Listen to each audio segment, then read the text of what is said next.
inside your head. Bos Ducati kesal dengan sikap Pecco Bagnaia di GP Portugal. Akhir pekan MotoGP Portugal 2025 ternyata menyisakan ketegangan di garasi Ducati. Di balik dominasi dan kemenangan Marc Marquez yang kembali menunjukkan kelasnya, justru ada nada kekecewaan dari Gigi Dall'Igna terhadap pembalap andalannya, Francesco Pecco Bagnaia. Bukan sekadar karena hasil yang buruk, melainkan karena cara Bagnaia menanggapi kegagalannya yang dianggap tidak sejalan dengan semangat tim. Sejak sesi latihan bebas, tanda-tanda sulit sudah terlihat. Pecco Bagnaia mengeluhkan kesulitan menemukan feeling dengan Ducati Desmosedici GP25. Meski sempat menunjukkan peningkatan kecil di kualifikasi, hasil sprint race menjadi tamparan keras. Bagnaia hanya mampu finish di posisi ke-8, jauh dari ekspektasi Ducati yang menargetkan podium di setiap seri. Namun puncak kekecewaan datang pada balapan utama hari Minggu, ketika Bagnaia yang sedang berada di posisi ke-4 justru terjatuh di lap ke-11. Ia gagal finish, menambah daftar DNF-nya menjadi 4 kali beruntun musim ini. "Saya hanya berusaha keras mengejar Pedro," ujar Bagnaia seusai balapan. "Saya tahu itu sulit karena mereka jauh lebih cepat dari saya. Tapi saya berusaha maksimal mungkin, dan saya tiba-tiba terjatuh karena terlalu memaksakan diri." Menariknya, Bagnaia kemudian mengatakan sesuatu yang membuat Dall'Igna mengerenyit. Lebih baik jatuh saat berada di posisi ke-4 daripada jatuh saat berada di luar 10 besar seperti di Australia atau Indonesia. Kalimat itu, meski terdengar sederhana, dianggap Gigi Dall'Igna sebagai indikasi bahwa Bagnaia mulai menghilangkan semangat juangnya. Menurut sumber internal di paddock Ducati, Dall'Igna dikabarkan kecewa dengan pernyataan tersebut. Baginya, tidak ada istilah lebih baik jatuh di posisi tinggi, karena setiap poin berharga terlebih untuk tim pabrikan sebesar Ducati. "Gigi tidak marah karena Pecco jatuh," ungkap seorang anggota tim yang enggan disebut namanya. Ia kesal karena mendengar pembalap utama berbicara seperti seseorang yang pasrah. Sebagai manajer teknis dan arsitek di balik kesuksesan Ducati selama 1 dekade terakhir, Dall'Igna dikenal sangat menghargai pembalap yang punya spirit fight until the end, semangat pantang menyerah yang menjadi DNA Ducati. Dan itulah sebabnya ia menunjuk langsung contoh dari garasi sebelah, Marc Marquez. Di saat Bagnaia berbicara soal lebih baik jatuh di posisi tinggi, Marc Marquez justru menunjukkan sebaliknya. Marc Marquez pernah mengalami insiden crash di Jerez dan Kota yang membuatnya kehilangan waktu berharga dan poin. Namun ia tak menyerah, kembali ke lintasan, dan tetap mengamankan poin untuk Ducati. Tak sampai di situ, Marc juga kerap kali crash saat sesi, namun bisa bangkit dan juara pada balapan.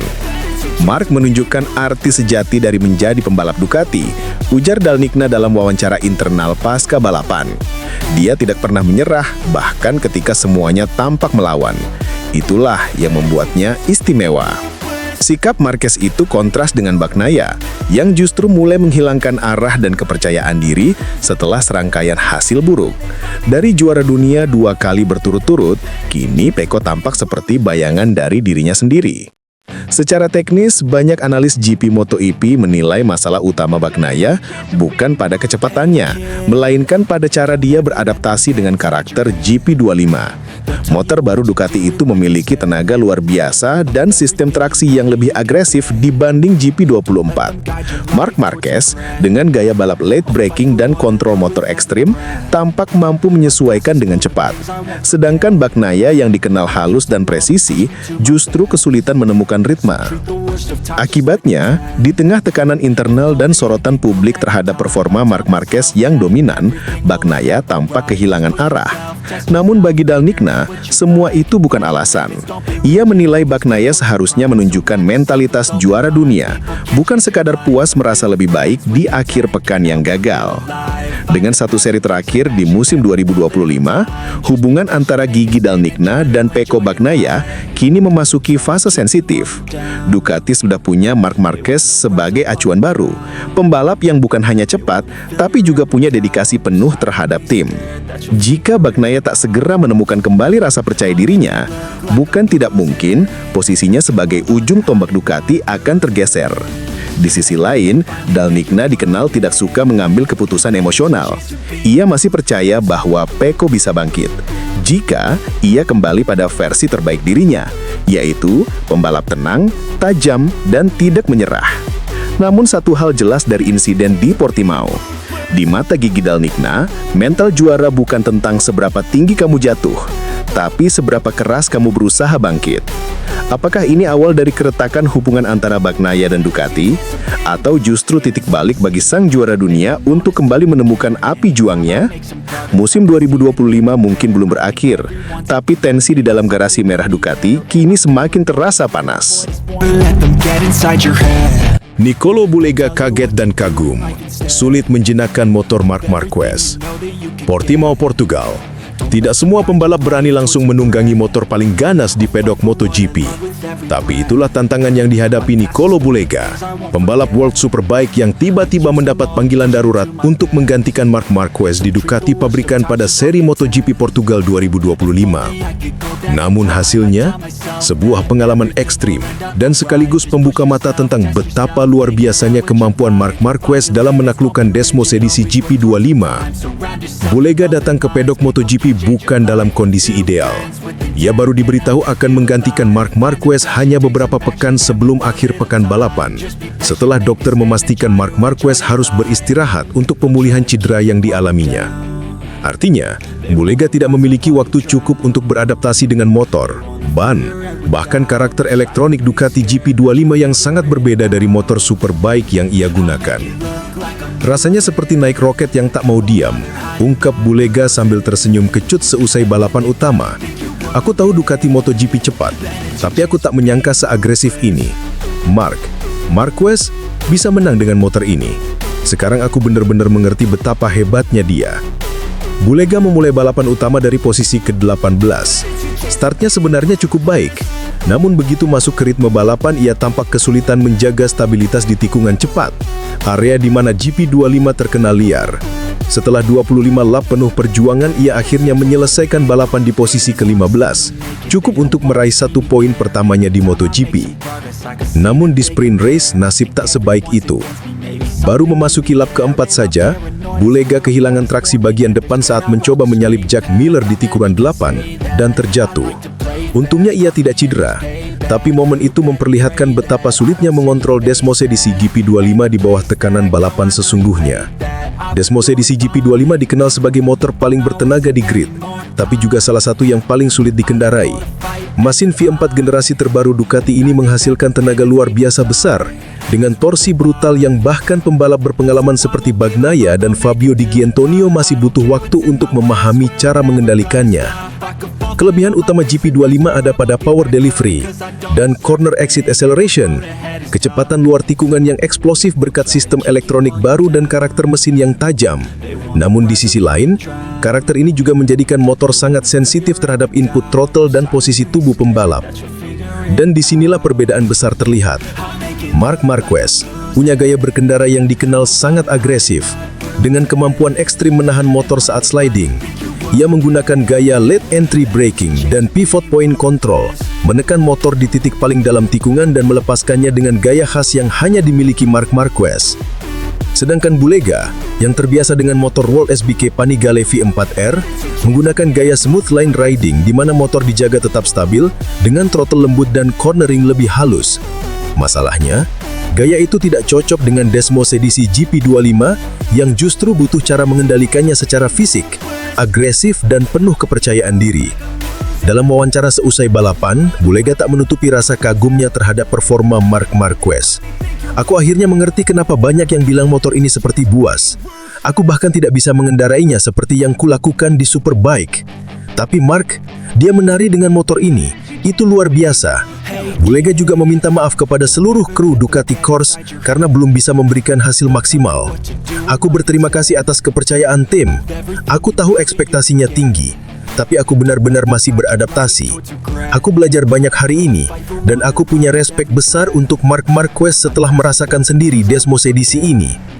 Dari pihak Ducati tak ada nada kecewa. Tim memahami bahwa Bulega turun dalam kondisi serba mendadak tanpa persiapan. Direktur tim, Davide Tardozzi, menyebut performa Bulega tetap positif mengingat kondisi debutnya. Kita tidak bisa menilai Bulega dari satu balapan. Motor ini dibuat sangat spesifik untuk Marquez, dan tidak mudah bagi siapapun menyesuaikan diri hanya dalam 2 hari. Yang penting, ia selesaikan balapan dan memberi umpan balik teknis yang berguna. Sementara Gigi Dall'Igna, manajer teknis Ducati, justru memuji adaptasi cepat Bulega di tengah pekanan besar. GP25 bukan motor ramah pemula, tapi Bulega bisa membawa pulang poin. Itu sudah prestasi tersendiri. Kisah Nicolo Bulega di Portimao adalah pengingat bahwa motor tercepat bukan selalu motor terbaik untuk semua pembalap. Desmos edisi GP25 milik Marquez adalah mesin yang hanya bisa ditundukkan oleh pembalap dengan kombinasi nyali, ketahanan fisik, dan insting ekstrim. Bulega sendiri menutup akhir pekan dengan kepala tegak, bukan karena hasilnya, tapi karena pengalaman berharga yang ia bawa pulang. Aku tidak tahu apakah aku akan punya kesempatan lagi di MotoGP, tapi satu hal yang pasti, aku tidak akan pernah lupa sensasi menunggangi motor Marc Marquez. Dan mungkin, dari Portugal inilah Bulega menyadari satu pelajaran besar. Menjinakkan Desmos edisi bukan soal keberanian, tapi soal menjadi satu dengan keganasannya. Pedro Acosta ditaklukkan Alex Marquez di Portugal. Portugal kembali menjadi saksi duel epik 2 generasi pembalap MotoGP, dan kali ini kisahnya kembali berakhir dengan pahit bagi Pedro Acosta. Pembalap muda sensasional dari Red Bull KTM itu harus kembali mengakui kehebatan keluarga Marquez. Setelah beberapa kali gagal menaklukkan Marc Marquez, kini giliran sang adik Alex Marquez yang membuatnya bertekuk lutut dalam sprint race penuh drama di sirkuit Algarve, Portimao. Balapan singkat nan intens ini sejak awal sudah memperlihatkan potensi panasnya persaingan. Pedro Acosta start dari posisi kedua di belakang Marco Bezzecchi Aprilia, sementara Alex Marquez menempati grid keempat. Dari lampu start, Acosta langsung melesat sempurna, memimpin barisan menuju tikungan pertama. Bezzecchi mencoba mempertahankan posisi, sementara Alex Marquez diam-diam menyusun strategi di belakang 2 pembalap itu. Dari lap pertama hingga ketiga, penonton disuguhi duel 3 arah antara 3 motor dari 3 pabrikan berbeda, yaitu KTM, Aprilia, dan Ducati via Gresini. Tiap tikungan menghadirkan aksi saling salib, pengeriman ekstrim, dan adu nyali di trek lurus Portimao yang terkenal menantang. Namun yang menarik, Alex Marquez terlihat tidak terburu-buru. Ia membaca pola balap Acosta dengan cermat, mempelajari titik braking, area akselerasi, dan garis racing yang diambil sang pembalap muda fenomenal itu. Saat Bezzecchi mulai kehilangan ritme karena degradasi ban depan di lap keempat, Alex mulai naik ke posisi 2 dan menempel ketat Acosta. Lap kelima menjadi momen krusial. Di trek lurus utama, Alex Marquez memanfaatkan slipstream Ducati Desmos edisi GP24 miliknya untuk menekan Acosta dari sisi dalam. Acosta yang sempat unggul di sektor 1 tidak menduga Alex akan mengambil jalur agresif di sektor 2. Kombinasi tikungan menurun dan tanjakan cepat yang menjadi ciri khas Portimao. Kedua pembalap itu contak ringan di pintu tikungan, namun Alex tetap tenang, menjaga garisnya, dan keluar lebih cepat dengan traksi sempurna. Mulai dari situ, duel mereka berubah menjadi pertarungan mental. Acosta menekan habis-habisan, mencoba memanfaatkan keunggulan cornering KTM RC16 yang lincah di sektor menengah. Tapi Alex Marquez dengan gaya balap lebih halus dan efisien, mampu menjaga keunggulan tipisnya. Ia menutup setiap celah overtake sambil tetap mempertahankan kecepatan konstan, tanda kedewasaan balap yang luar biasa. Menjelang last lap terakhir, tekanan dari Acosta semakin intens. Data telemetri menunjukkan pembalap KTM itu mengambil resiko besar dengan mengerem lebih dalam di tikungan pertama dan terakhir. Tapi seperti halnya saat menghadapi Marc Marquez di beberapa seri sebelumnya, Pedro kembali gagal menaklukkan gaya Marquez yang khas. Kombinasi ketenangan, keagresifan terukur, dan insting membaca balapan yang hampir sempurna. Ketika bendera finish dikibarkan, Alex Marquez melintasi garis pertama dengan selisih kurang dari setengah detik di depan Acosta. Marco Bezzecchi melengkapi podium di posisi ketiga. Hasil ini menjadi cerita ironis bagi Pedro Acosta. Dalam 2 musim di MotoGP, sang Golden Boy telah beberapa kali berhadapan langsung dengan Marc Marquez dan belum sekalipun menang dalam duel langsung. Kini ia kembali ditaklukkan oleh adik sang legenda, Alex Marquez. Seolah keluarga Marquez memang menjadi tembok tak terlihat yang menghalanginya jalan menuju kemenangan mutlak. Bagi Alex Marquez sendiri, kemenangan ini bukan hanya soal mengalahkan Acosta, tapi juga tentang menunjukkan kedewasaan dan ketajamannya sebagai pembalap yang kini jauh lebih matang. Ia tahu kapan harus menyerang, kapan harus menunggu, dan bagaimana mengelola tekanan dari pembalap muda yang lapar kemenangan. Usai balapan, Alex dengan tenang mengatakan, "Pedro sangat cepat, tapi saya tahu di mana dia kuat dan saya tahu di mana saya bisa memanfaatkan keunggulan motor saya. Kuncinya adalah sabar, menunggu momen yang tepat." Sebaliknya, Pedro Acosta tampak kecewa namun tetap berkelas dalam komentarnya. "Saya sudah memberikan segalanya, tapi Alex membuat sedikit perbedaan di tikungan-tikungan terakhir. Saya belajar banyak hari ini," ucapnya. Secara teknis, kemenangan Alex juga memperlihatkan kekuatan Ducati Desmos edisi GP24 miliknya dalam hal akselerasi dan kestabilan ban belakang, faktor penting di lintasan bergelombang seperti Portimao. Meski Ducati pabrikan tampil kurang menggigit di sprint kali ini, kemenangan dari tim satelit Gresini kembali membuktikan fleksibilitas motor Italia dalam berbagai gaya balap. Dan untuk Pedro Acosta, ini menjadi pengingat bahwa meski bakatnya luar biasa, pengalaman dan kecerdasan strategi masih menjadi senjata utama para veteran. Marquez bersaudara, baik Mark maupun Alex, adalah contoh nyata bagaimana naluri balap dan pengalaman di lintasan bisa mengalahkan ambisi muda yang berapi-api. Portimao pun menambah satu bab baru dalam kisah rivalitas lintas generasi. Sang fenomena muda kembali ditaklukkan oleh nama yang sama, yaitu Marquez. Dan entah kebetulan atau takdir, sepertinya kutukan Marquez terhadap Acosta masih belum berakhir. Berita mengejutkan datang dari pedok Marc Marquez. Setelah sukses besar mengunci gelar juara dunia MotoGP 2025 di Motegi bersama Ducati Lenovo Team, ia justru harus menghentikan musim lebih awal karena cedera serius di lengan kanannya. Akibatnya, rencana pengembangan akhir musim untuk mesin baru Desmos edisi GP26 pun ikut gagal. Momen kritis terjadi pada GP Indonesia di sirkuit internasional Pertamina Mandalika, Lombok Tengah. Saat start, Marc Marquez bersenggolan dengan Marco Bezzecchi di tikungan 7 pada lap pertama. Bezzecchi menabrak bagian belakang motor Marc Marquez dan keduanya terjatuh. Marc Marquez terlempar ke gravel dan langsung memegangi bahu atau laras kanan. Pemeriksaan kemudian menunjukkan bahwa juara dunia tersebut menderita patah tulang pada pangkal korakoid atau bahu kanan serta kerusakan ligamen. Analisis dokter menyebut bahwa ia kemungkinan menepi hingga sekitar 16 minggu, sehingga dipastikan absen hingga akhir musim 2025. General Manager Ducati mengungkap bahwa salah satu dampak terbesar dari absennya Marc Marquez adalah gagalnya rencana pengembangan terakhir musim ini untuk GP26. Ia menyebutkan bahwa sebelum insiden, tim merencanakan beberapa balapan akhir musim sebagai trial untuk bagian baru motor. Namun kini rancangan itu tidak dapat dijalankan.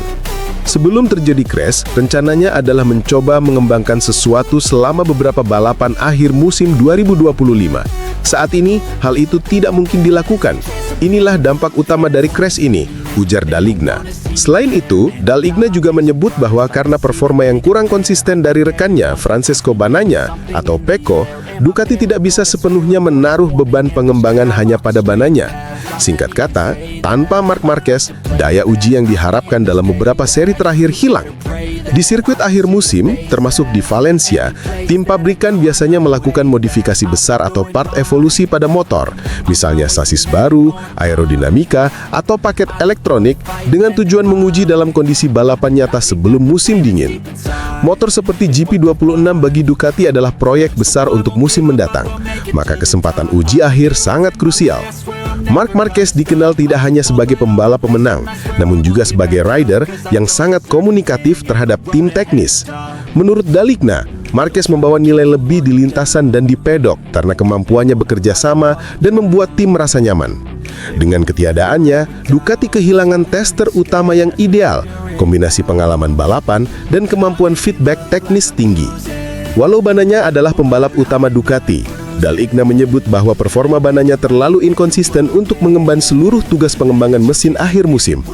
Artinya, beban teknis dipikul secara kolektif dan tanpa Marc Marquez, ada resiko pengembangan menjadi kurang optimal.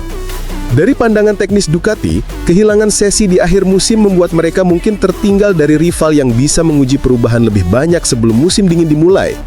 Meski secara kejuaraan hasil 2025 sudah sangat gemilang, Marc Marquez meraih gelar juara dunia lagi dan Ducati merebut gelar konstruktor tim, namun dari sisi persiapan untuk musim depan, insiden ini jelas adalah kemunduran.